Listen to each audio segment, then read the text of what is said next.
성 무너진 데를 막아서는 자, 이걸 일명 중보하는 자, 너희는 중보하라 라고 이야기를 합니다.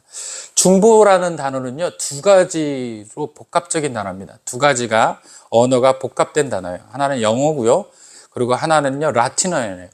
라틴어로서 무엇 사이에 라는 뜻을 가지고 있어요. between이라는 이제 영어 사이에 라는 뜻이 있고요, 그 다음에 라틴어는 나아간다 라는 뜻을 가지고 있습니다.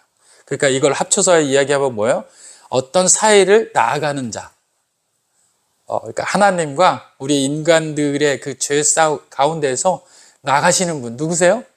예수님을 뜻하세요. 그래서 실제적인 우리의 중보자는요, 예수님밖에 없어요. 우리의 삶의 모든 중보는 예수님께서 가능하신 겁니다. 왜냐하면요, 우리가 하나님에게 나아가려면 무엇이 가로막고 있어요? 죄라는 것이 가로막고 있어서 하나님께 나아갈 수 없습니다. 그러나 우리가 하나님 앞에 담대하게 나아갈 수 있는 이유는요, 예수님께서 자신의 몸을 바쳐서 십자가에 못 박혀 죽으심으로 인하여서 그 피로 우리를 구원하셨기 때문에 우리가 담대하게 하나님에게 나아갈 수 있는 은혜를 갖게 된 겁니다.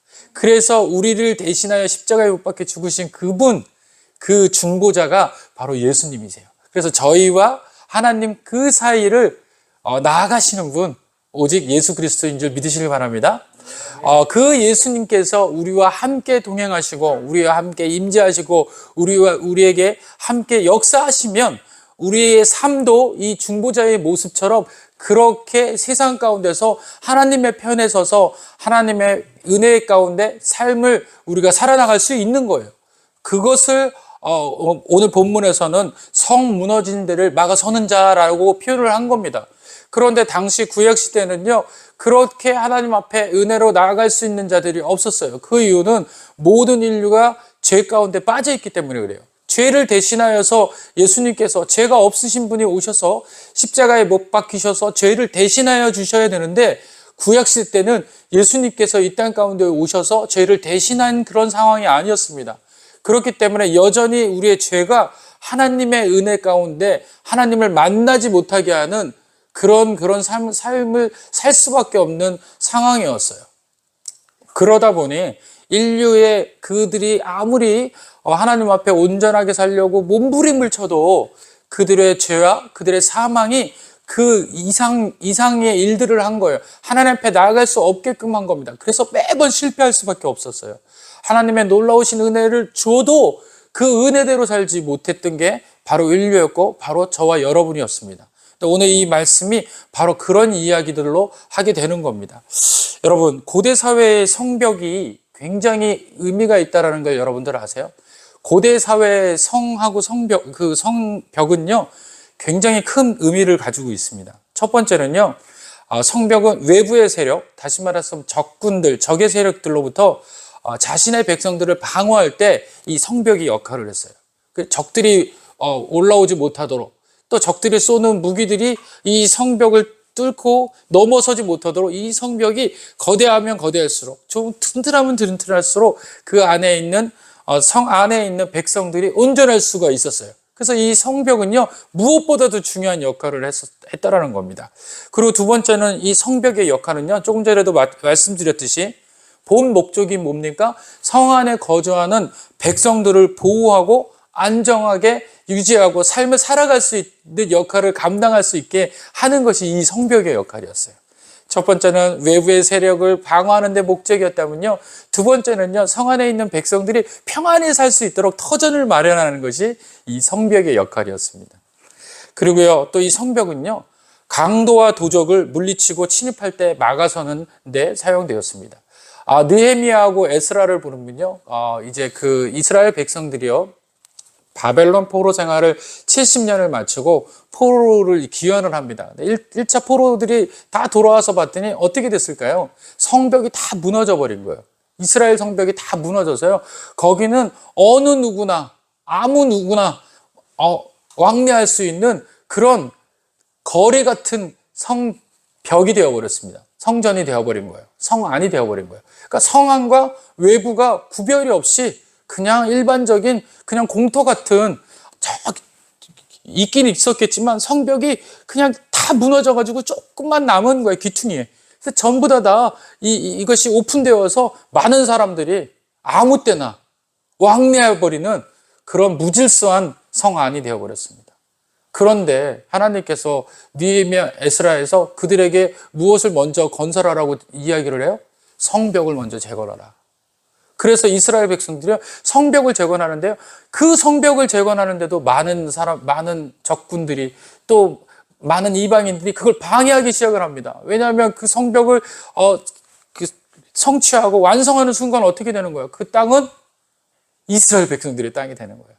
더 이상 자신들의 땅이 되지가 않습니다. 그래서 엄청난 방해를 막 하기 시작을 해요. 그런데 그 성벽 공사가 며칠 만에 완공이 됐냐면요. 52일 만에. 너무도 짧은 시간 만에 하나님의 역사의 은혜를 통해서 이 성벽이 완공이 됩니다.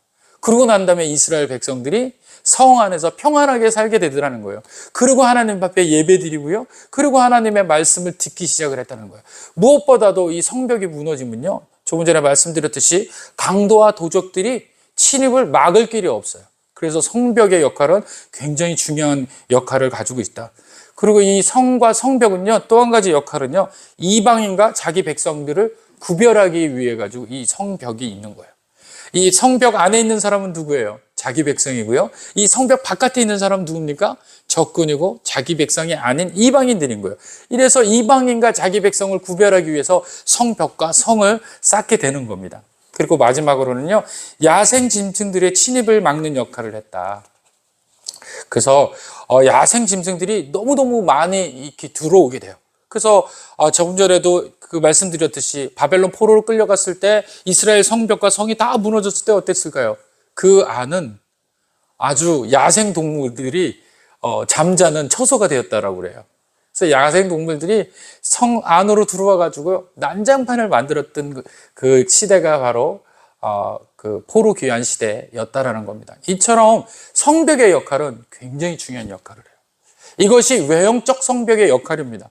그럼 내적 성벽, 다시 말해서 영적 의미는 뭘까요? 첫 번째는 하나님께서 자기 백성을 죄와 사망으로부터 불러내시는 거예요. 불러내시는 것이 이 성벽의 역할입니다. 다시 말하면 이 성벽은 무엇을 지키는 데 쓰입니까? 바로 자기 백성을 지키는데 이 성벽이 쓰여요. 하나님은 자기 백성을 지키는 것처럼 자신을 성벽처럼 세우셔서 적인 사탄으로부터 우리를 보호하십니다. 할렐루야. 그것이 영적 은혜이신 거예요. 그렇게 하나님은 우리를 보호하고 계세요. 두 번째로는요, 우상숭배 이방인으로부터 구별되게 하시는 거예요. 우상숭배부터 영적인 의미가 있어요. 우상숭배하지 말아라. 이 성 안에 거하라. 다시 말하면 하나님의 은혜 안에 거하라. 하나님 말씀 안에 거하라. 하나님 앞에 기도함으로 열심으로 나아가라. 이 얘기가 다 뭡니까?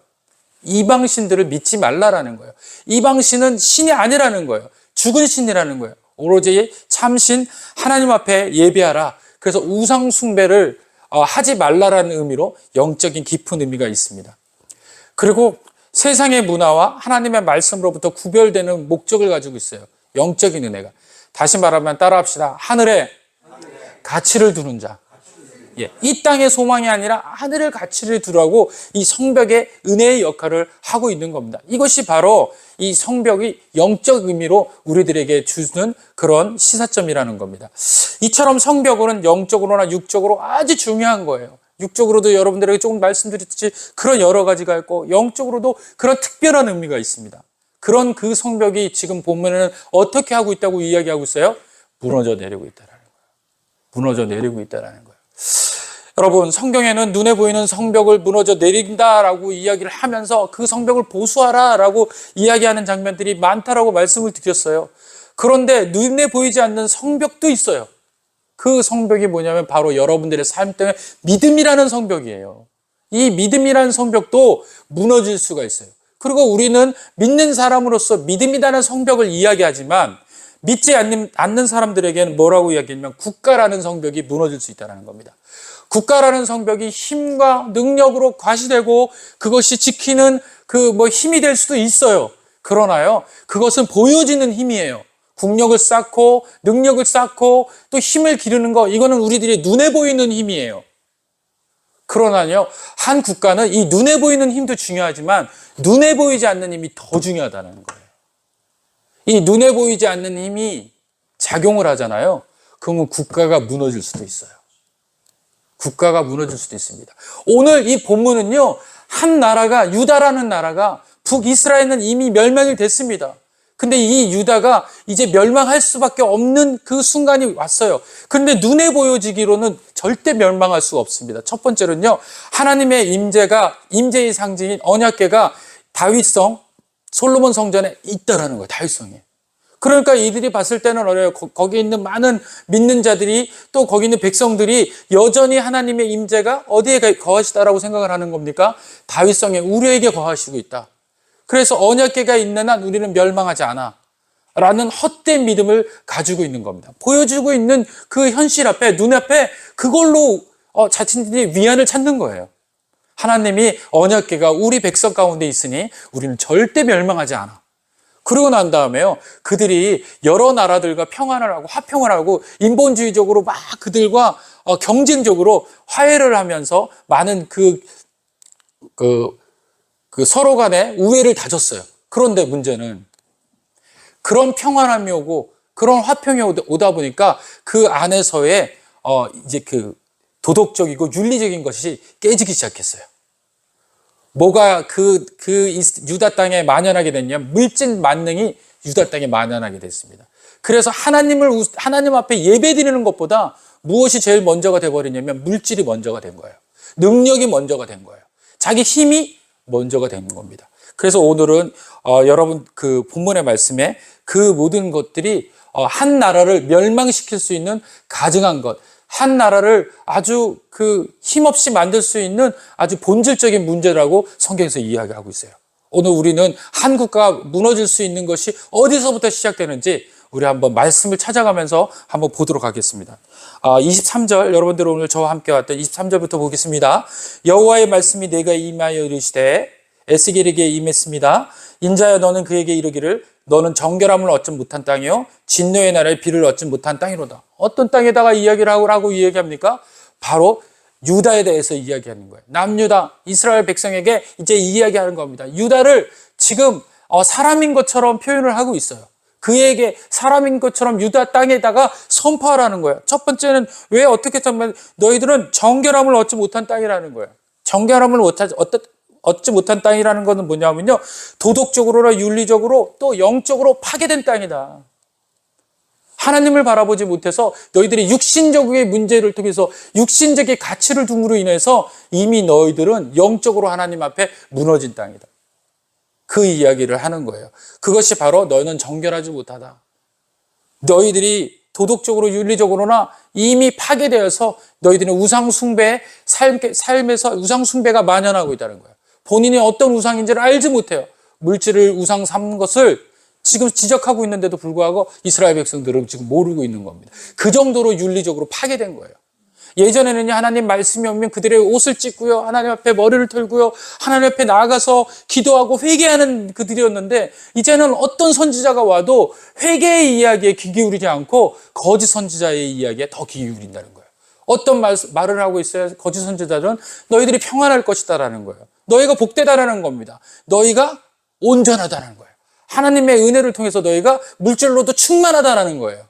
거기에 어디에도 그들의 삶이 온전치 못한 것에 대해서 지적하거나 잘못됐다라고 이야기하는 말씀이 없어요. 그래서 찔림이 없어졌어요. 그리고 하나님 앞에 회개하려고 하는 그런 마음이 없는 거예요. 그냥 내가 짓는 이 모든 죄가 그냥 편하게 느껴지는 상태. 그렇게 이야기하는 게 바로 정결함을 얻지 못한 땅이라는 거예요. 그래서 심판의 날에, 하나님께서 심판하시는 날에 비를 얻지 못한 땅이로다. 여러분들, 가나안은 어떤 땅이에요? 젖과 꿀이 흐르는 땅.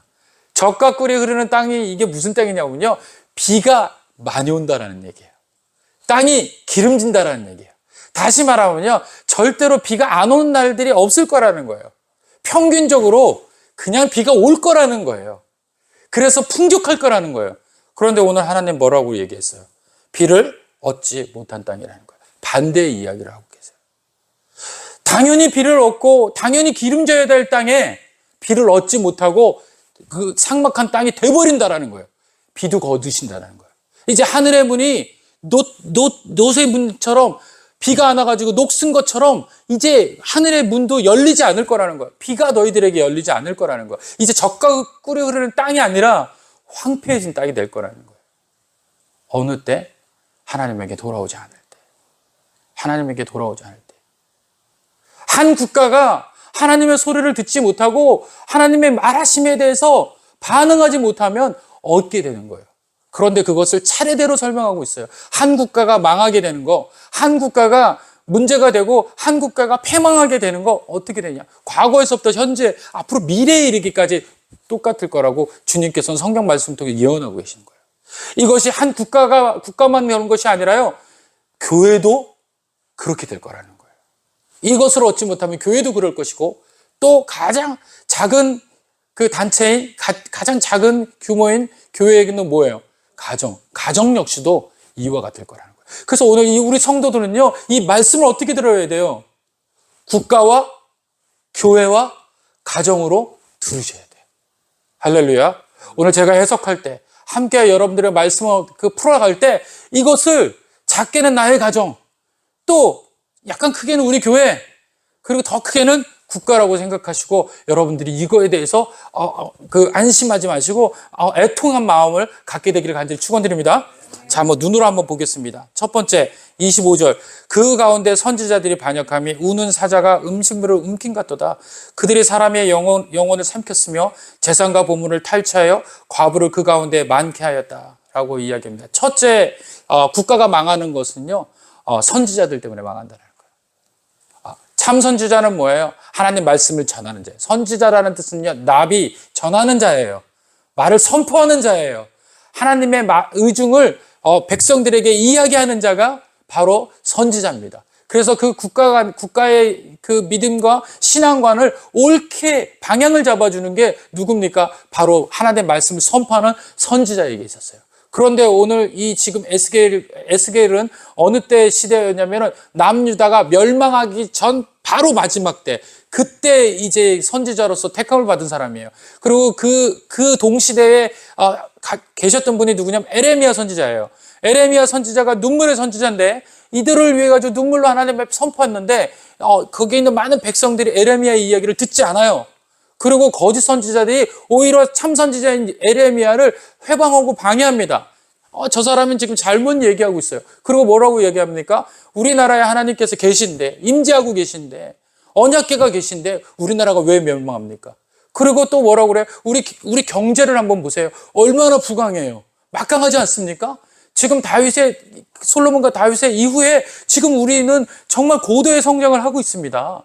그런데 이렇게 잘 먹고 잘 사는 이 순간 우리가 어떻게 망해요? 그러니까 지금 에레미야는 거짓말을 하고 있는 겁니다. 저 사람은 지금 적군의 마음에 빼앗겨서 적군의 이야기를 하고 있는 거예요. 스파이와 같은 사람입니다. 이렇게 하나님의 말씀을 외면하게끔 만든 자가 누굽니까? 거짓 선지자예요. 오늘 이 순간에도 오늘 우리가 잘 믿고 있는 거라고, 하나님이 이게 적당주의의 믿음, 적당히 하나님 믿으면 돼. 적당히 하나님 앞에 나오는데, 안 나와도 괜찮아. 다음 주에 나오면 돼. 이런 적당주의의 믿음이 바로 어떤 믿음이에요? 바로 불신자, 거짓 선지자의 믿음인 거예요. 하나님 앞에 예배 드리는 것은 적당히가 없어요. 우리가 그날 그 순간순간 우리는 생명을 걸어야 되는 거예요. 왜냐하면 우리의 생명이 누구에게 연결되어 있기 때문에 그래요? 자녀와 또 많은 영혼들을 우리가 구원해내기 위해서 그래요. 그래서 하나님께서 우리가 온전하게 하나님 앞에서 매여서 예배로 성공해야 돼요. 그래서 오늘 이 시간 여러분 나온 겁니다. 할렐루야. 그런데 오늘 이 거짓 선지자들은 그렇게 이야기를 하고 있어요. 그리고 더 이 거짓 선지자들은요, 하나님 말씀을 전해야 되는 것을 전해지지 않고 오히려 하나님 말씀을 불신적으로 바꾸게 됐습니다. 그 이유가 여기에 뭐라고 이야기했냐면, 그들의 목적이 다른 데 있어서 그래요. 그 목적은 자신들의 육신을 평안케 하고 육신의 삶을 더 즐기기 위한 거라고 이야기합니다. 그래서 여기서는 이야기합니다. 자기들이 우는 사자가 음식물을 움킨 같아서 놓지 않는다는 거예요. 빼앗기지 않으려고 한다는 거예요. 육신적인 삶에 대한 거. 그래서 뭐라고 이야기하면, 그들이 사람의 영혼을 삼키고 재산과 보물을 탈취했다. 그 목적이 뭘로 목적이에요? 하나님 말씀을 거짓으로 선포하는 이유가 목적이 뭐예요? 재산과 자기의 삶을 지키기 위해서. 거기에서는 어느 때까지 제일 불성실하고 아주 정말 나쁜 거냐면요. 하나님이 제일 용서하지 않는 것이 뭐냐면 고아와 과부를 업신여기는 거예요. 그런데 누가 지금 거기에서 최선봉에 서고 있는 거예요? 선지자가 서고 있다라고 얘기합니다. 뭐라고 해요? 탈취하여 과부를 그 가운데 많게 하였다는 거예요. 과부를 그 가운데 많게 했대요. 전쟁에 나가는 자들을 많게 한 거예요. 하나님이 우리를 통해서 전쟁에서 이기게 하실 거니까 우리들 다 남편들을 전쟁 앞에 내보내라는 거예요. 그리고 그들을 거짓 선지자의 말로 인하여서 많은 사람들이 전쟁터에서 어떻게 돼요? 목숨을 잃어요. 하나님의 말씀은 대항하지 말라고 했어요. 어차피 너희들에게 이제 그 70년 동안 너희가 포로로 끌려갈 것이니까 너희들은 항복하고 그 바벨론으로 포로로 끌려가라. 그럼 너희들이 살 것이다라고 이야기합니다. 그런데 그걸 막아서는 자가 누구예요? 선지자들이에요. 거짓 선지자들이. 아니라는 거예요. 하나님 전쟁은 우리에게 속한 거예요. 하나님이 맨 앞에 서실 거라는 거예요. 거짓말했어요. 그래서 많은 사람들이 전쟁터에서 죽음을 맞이합니다. 그러고 난 다음에 가족은 뭐가 되는 거예요? 과부들이 늘어나게 된 거예요. 그 과부들이 국가로부터 받은 돈을 또 누가 탈취해요? 거짓 선지자들이 탈취해요. 내가 너희들을 위해서 예언할 테니까 너희들은 그 복채를 달라는 거예요.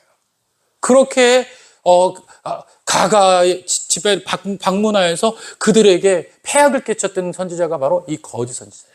그렇습니다. 국가와 민족들이 제일 멸망하는 것은 누가 제일 자기의 일을 안 하는 거예요?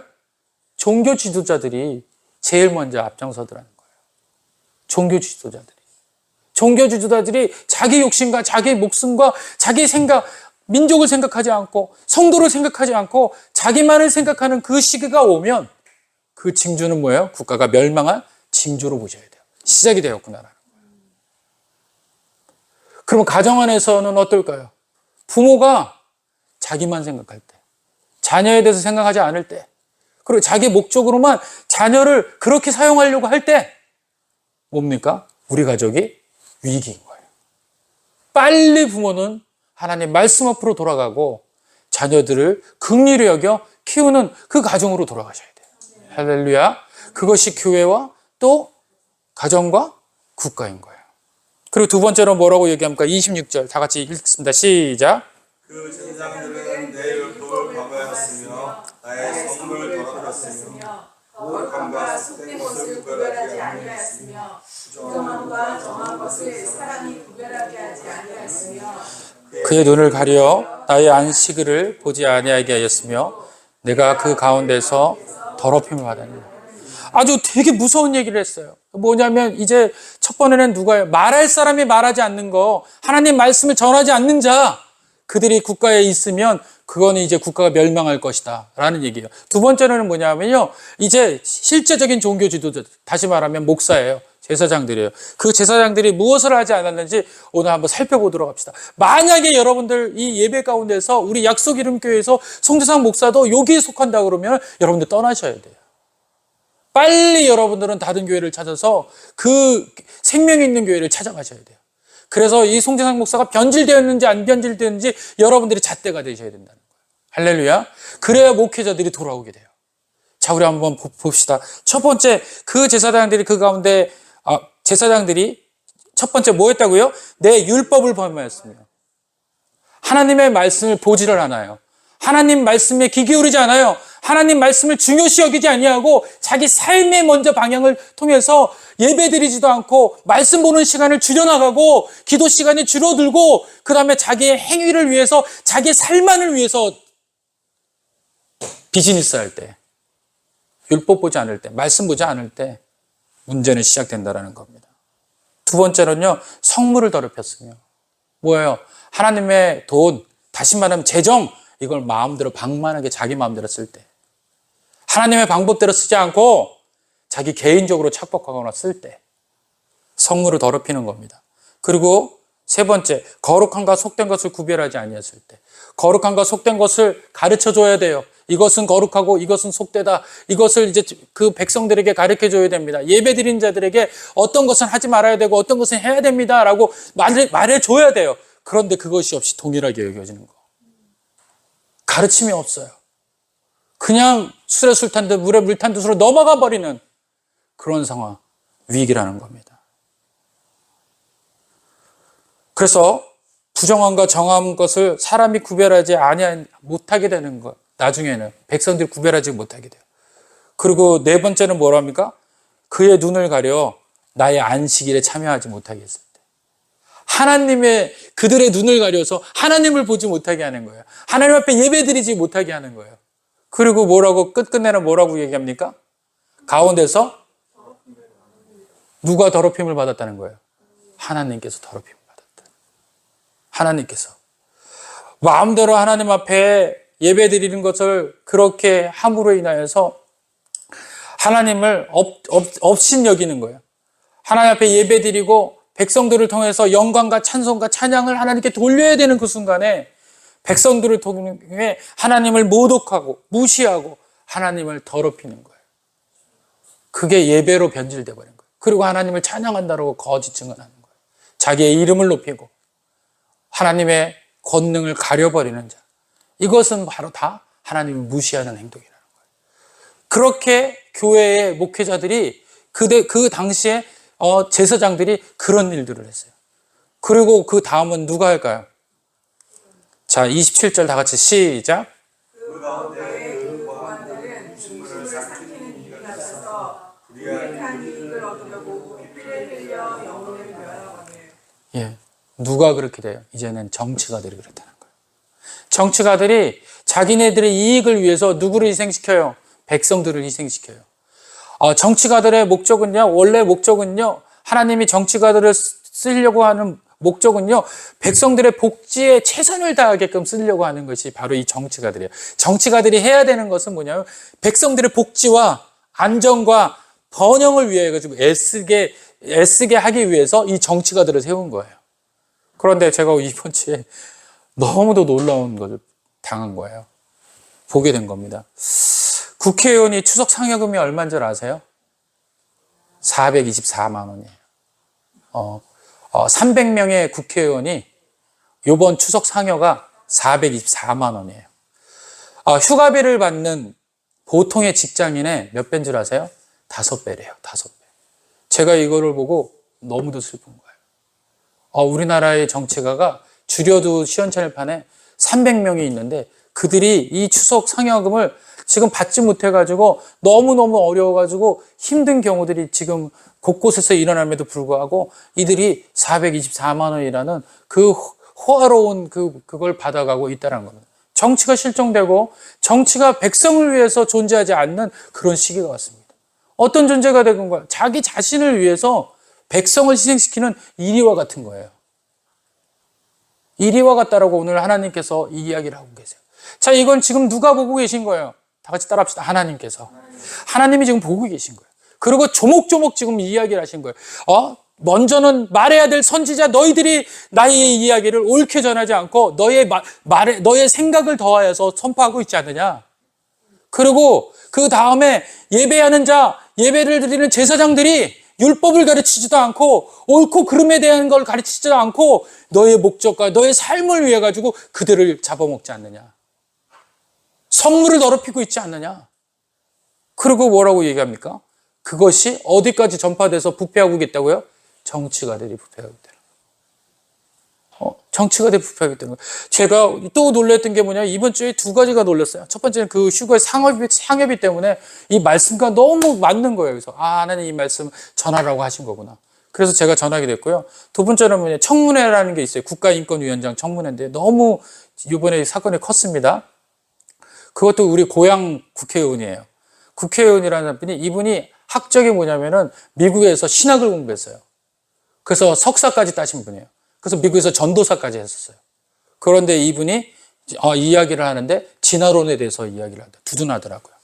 자기는 그 교회를 다니고 예수님을 섬기는데 창조론이 옳다고 보지 않는다. 이 땅에 있는 진화론이 맞다고 본다. 전도사였는데. 국가인권위원장 올리신 분이 창조론에 대해서 자기는 믿는다. 그리고 하나님에 대해서 믿는다라고 선포를 했더니만 저런 자가 어떻게 국가인권위원장이 되겠냐는 거예요. 탈레반 같은 사람이래요. 기독교의 탈레반이라고 이야기해요. 탈레반과 기독교는요, 완전히 틀려요. 여러분. 같이 겸할 수가 없습니다. 그런데 그렇게 이야기합니다. 누가요? 정치가들이. 이렇게 자기의 금배지 하나를 위해서면 자기 종교마저도 금배지를 위해서 희생시키는, 하나님을 금배지만도 못하게 그렇게 하는 그런 정치가들이 이 땅 가운데 있어요. 그리고 뒤에 가서는 투명하게 하는 것처럼 하면서 뭐 챙겨가는 거예요? 424만 원 바로 가져가요. 그런 분들이 나는 절대 돈을 안 가져갈게요. 절대로 나는 안 가져갑니다. 국민을 위해서 쓸게요. 라고 하는 사람 내가 한 번도 못 봤어요. 그러고 나서 뒤에는 그거 다 챙겨가요. 다 챙겨갑니다.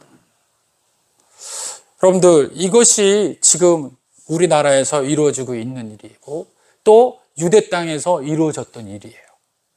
그리고 마지막에 어떻게 그것이 무섭게 발전되는지 한번 다 같이 읽어보도록 합시다. 29절 시작. 땅의 백성은 포악하고 강탈을 일삼고 가난하고 이판자를 압제하고 하늘을 떠나게 했으므로 땅에 탐욕이 가득해가지고 이제는 그 땅이 정치가와 지도자와 모든 사람들이 그 탐욕하니까 백성들도 살아나가는 방법이 뭐예요? 탐욕인 거예요. 그들이 바라보는 가치도 탐욕이고요. 그들이 바라보고 있는 시선도 탐욕인 거예요. 다시 말하면 육신인 거예요. 그래서 로마서에는 그 육신을 따라가는 자는 반드시 죽을 거라고 이야기하는 이유가 거기에 있습니다. 너희들의 삶의 가치가 땅 위에 있다면 너희들은 반드시 죽을 거라는 거예요. 그러나 너희의 삶의 가치가 하늘에 두고 있다면 너희는 하나님의 은혜로 살게 되는 백성이 된다라는 겁니다. 오늘 교회가 있고 이 예배가 있고 이 풍성함이 있는 이유는 우리의 가치를 하늘에 두라는 거예요. 땅에 두지 말라라는 겁니다. 그러나 우리 땅에 둔 모든 것으로 인해서 하나님의 이야기가 안 들리고 땅의 이야기밖에 안 들린다면 지금 나 문제인 거예요. 나 문제인 거예요. 이 하나님 말씀이 여러분들을 삶에서 조목조목 찌르지 못하고 나도 이 삶의 가치에 영향을 받아서 이 말씀이 해석이 불가하다면 지금 문제인 거예요. 문제인 거예요. 그 사람들을 지금 어떻게 한다라는 거예요? 하나님께서 다 같이 따라합시다. 심판. 심판. 우리 성도는요, 멸망의 심판에 서는 사람이 되어서는 안 됩니다. 우리 성도는요, 영광의 심판이 되어야 돼요. 할렐루야. 복된 심판이 되어야 되고 생명의 심판이 되어야 줄 줄 믿습니다. 그러나 왜 여러분들과 제가 영광의 심판이 아닌 멸망의 심판의 그 줄에 서 있으려고 노력을 합니까? 지금 이 순간 그곳에 떠나간 자가 되시길 간절히 원합니다. 그리고 하나님 말씀에 30절에 그 떠나는 자들을 이렇게 이야기하고 있어요. 다 같이 시작. 이 땅을 위하여 성을 쌓으며 성 무너진 데를 막아서서 나로 하여금 멸하지 못하게 할 사람을 내가 그 가운데서 찾았다고요? 못했다고요. 그 사람이 바로 여러분이라는 거예요. 여러분들라는 거예요. 뭐라고 지금 이야기했습니까? 이렇게 세상이 국가가 멸망해가지고 허물어져가고 멸망하고 무너져 내리는데 그 무너진 데를 막아서서 그 무너진 데를 이제 더 이상 꼴 보기 싫어서 이제 누가 그 심판하시겠다는 거예요, 지금. 하나님께서 그들을 심판하시겠다는 거예요. 이제 도저히 안 되겠다는 거예요. 그런데 하나님의 칼끝을 막아서서 그 칼을 집어넣으셔야 된다라고 외치는 자가 없다는 거예요. 하나님 살려달라고 회개하고 나오는 자가 없다는 거예요. 오늘 저와 여러분 되길 원합니다. 오늘 그 이야기에서 마지막으로 말씀을 하고 마치는데 우리가 첫 번에 이야기했는데 이런 사람을 뭐라고 이야기한다고 다 같이 따라합시다. 중보하는 자. 오늘 중보하는 자들이라고 이야기하는 거예요. 그리스도인 여러분, 저와 여러분들이 중보하는 자, 이 막아서는 자, 이 심판 앞에 놓여진 그 성벽에 이 막아서는 자라는 게 뜻이 뭐냐면요, 이 성경에 성을 쌓으며 성 무너진 데를 막아서서, 이 막아서서라는 게 뭐냐면요, 성이 무너지면 어디서부터 틈이 생기죠. 그 틈 안으로 들어가는 자. 여러분, 성이 무너질 거예요. 이 무너지면 이 돌이 엄청날 겁니다.